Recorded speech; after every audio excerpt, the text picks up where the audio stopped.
എന്തുകൊണ്ട് നമ്മുടെ ചരിത്രം മനുഷ്യ ചരിത്രമായ ആദം നബി അലൈഹിസ്സലാമിന്റെ ചരിത്രമാണ്.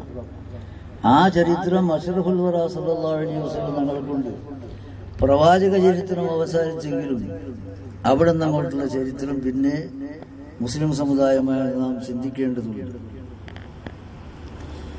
ഖുലഫാഉർ റാഷിദീങ്ങളുടെ കാലത്ത്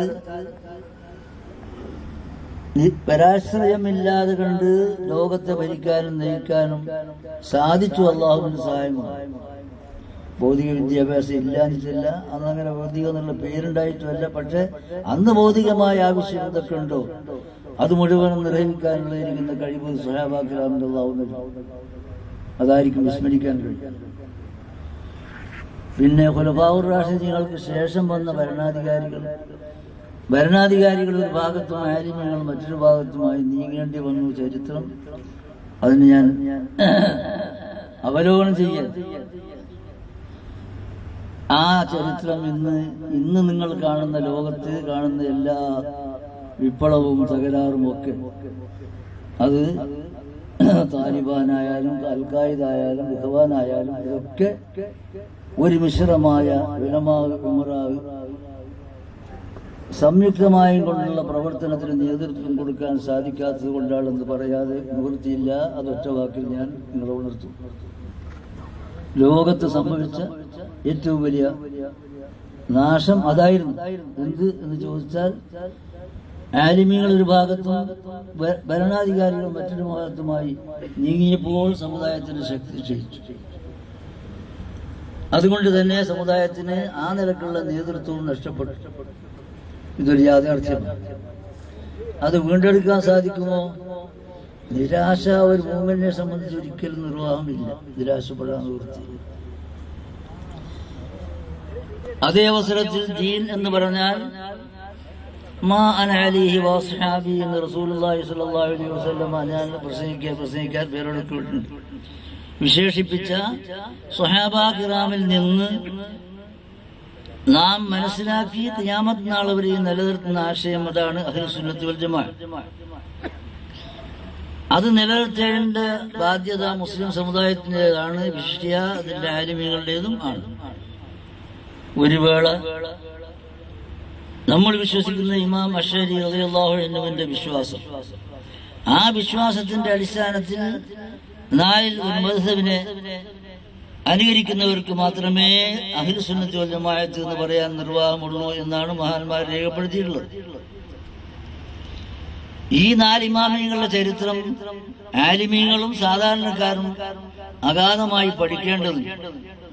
കാരണം ആ നൂറ്റാണ്ടിൽ അയിമ്മത്ത് മുജ്തഹിദീങ്ങൾ ജീവിച്ച കാലത്ത് ഭരണാധികാരികളുടെ മർദ്ദനത്തിനും പീഡനത്തിനും വിധേയമായി അവർ ദീനിവിടെ നിലനിർത്തിയിരുന്നെങ്കിൽ നമുക്ക് സുന്നത്ത് ജമാഅത്ത് എന്ന് പറയാൻ ഇവിടെ ഉണ്ടാവില്ല.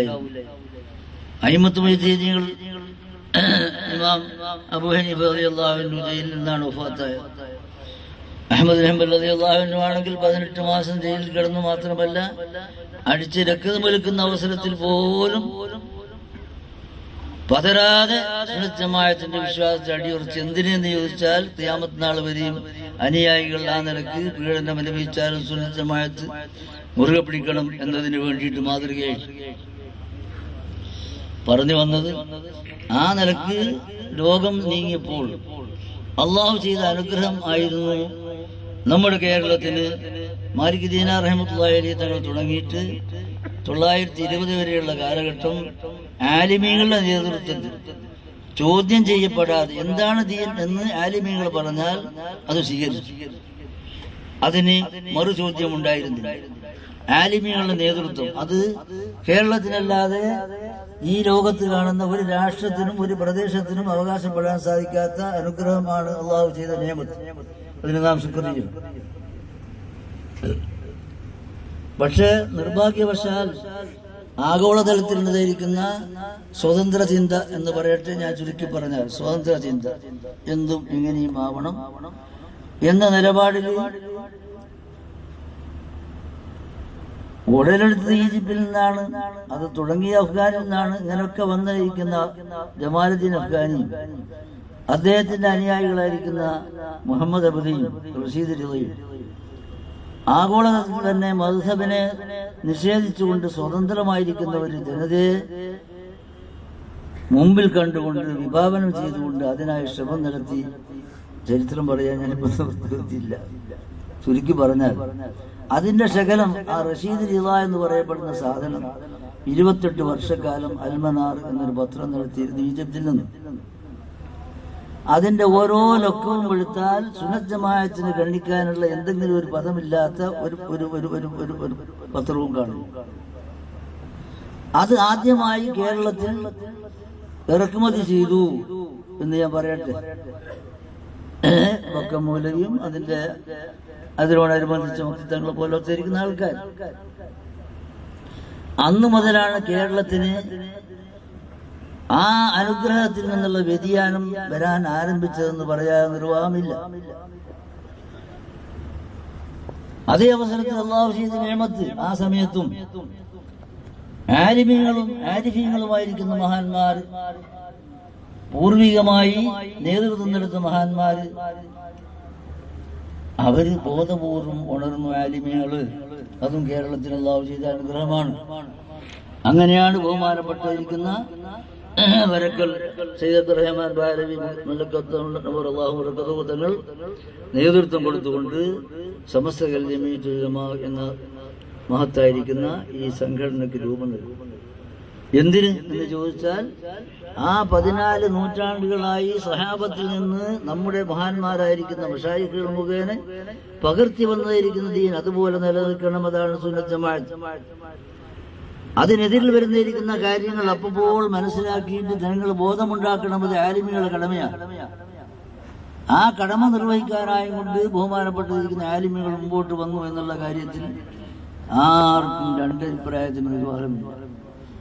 അദ്ദേഹം നിയോഗിച്ച ആദ്യത്തെ സെക്രട്ടറിയായി പിന്നീട് പ്രസിഡന്റായ ബഹുമാനപ്പെട്ട എന്റെ മശായിഖുകളിൽപ്പെട്ട ബാങ്കൽ അഹമ്മദ് മുസ്ലിയാൻ തങ്ങളവർ, ആ പാശത്തിൽ നിന്നാണ് വിനീതനായിരിക്കുന്ന ഞാൻ ഇന്നും ആ കാലടിയിൽ ജീവിച്ചു പോകുന്നതെന്ന് അൽഹംദുലില്ലാഹ് പറയാതെ പറയാം.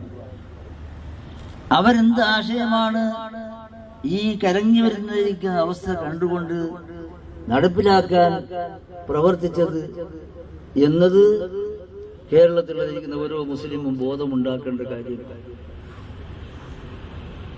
24 സ്ഥാപിച്ചതെങ്കിൽ 47 കോളനി ഭരണം പോയി. കോളനി ഭരണത്തോടു കൂടിയാണ് ആലിമീങ്ങളുടെ വില കുറയാൻ തുടങ്ങിയത്. അതേപോലെ കോളനി ഭരണത്തിനുള്ള വിദ്യാഭ്യാസവും ആലിമീങ്ങളെയും ദീനിന്റെ അടിസ്ഥാനത്തിലും ഒരു ഭംഗം വരുത്തിയെന്ന് പറയാതെ നിർവാഹമില്ല. ഒരു കാര്യം തീർച്ചയാണ്, കോളനി ഭരണകാലത്താണ് ആരംഭിച്ചത്. അതുകൊണ്ട് തന്നെയാണ് കോളനി ഭരണത്തിന് ബഹുമാനപ്പെട്ടതായിരിക്കുന്ന മഖ്ദൂമുമാരും ബഹുമാനപ്പെട്ട ഉമർ ഖാദി ബഹുമാനപ്പെട്ട മർമറന്നങ്ങളൊക്കെ എതിർക്കാനുള്ള കാരണം അതാ.